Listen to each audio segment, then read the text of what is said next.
and C, Article 27, Article 73, Article 75, Article 129, Article 147, and Article 131. Mr. Speaker, for clarity, allow me to read out the specific provisions so that members may relate with what we are saying. Article 10 is about national values and principles of governance. Article 10(2)(b)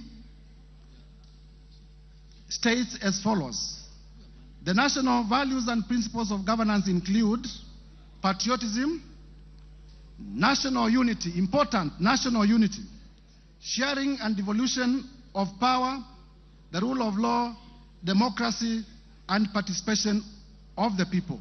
B, human dignity, equality, social justice, inclusiveness. Underline the words national unity and inclusiveness. C, good governance, integrity, transparency, and accountability. Mr. Speaker, we have also alleged that the Deputy President has breached Article 27 of the Constitution. Article 27 of the Constitution is about equality and freedom from discrimination. In particular, the Article 27(4) states as follows: the state shall not discriminate directly or indirectly against any person on any ground, including race, sex, pregnancy, marital status, and so forth and so forth. Important, the state shall not discriminate.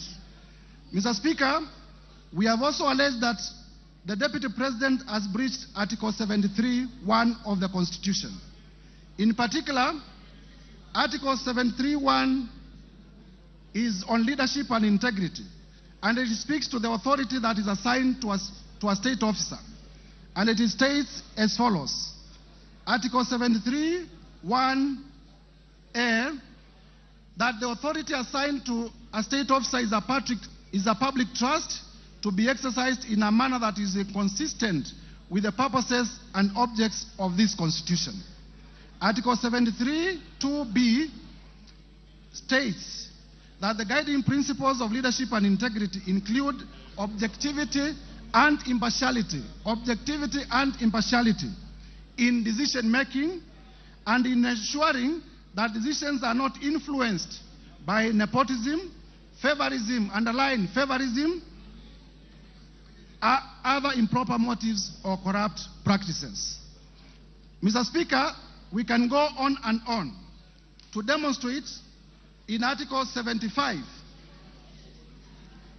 under Article 75(1)(c), that the conduct of a state officer shall behave, whether in public and official life, in private life, or in association with other persons, in a manner that avoids C, demeaning the office that the officer holds.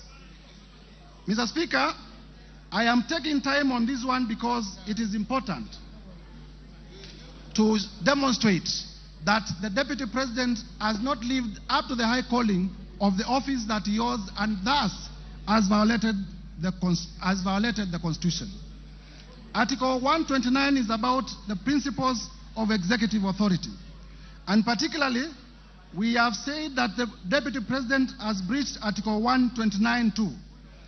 Article 129(2) states that the executive authority shall be exercised in a manner that is compatible with the principles of service to the people of Kenya and for their well-being and benefit.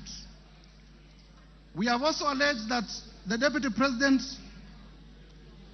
has breached Article 147 in conclusion on this particular ground. And Article 147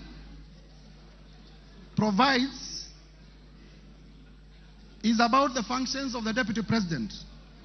And it provides that the Deputy President shall be the principal assistant to the President and shall deputize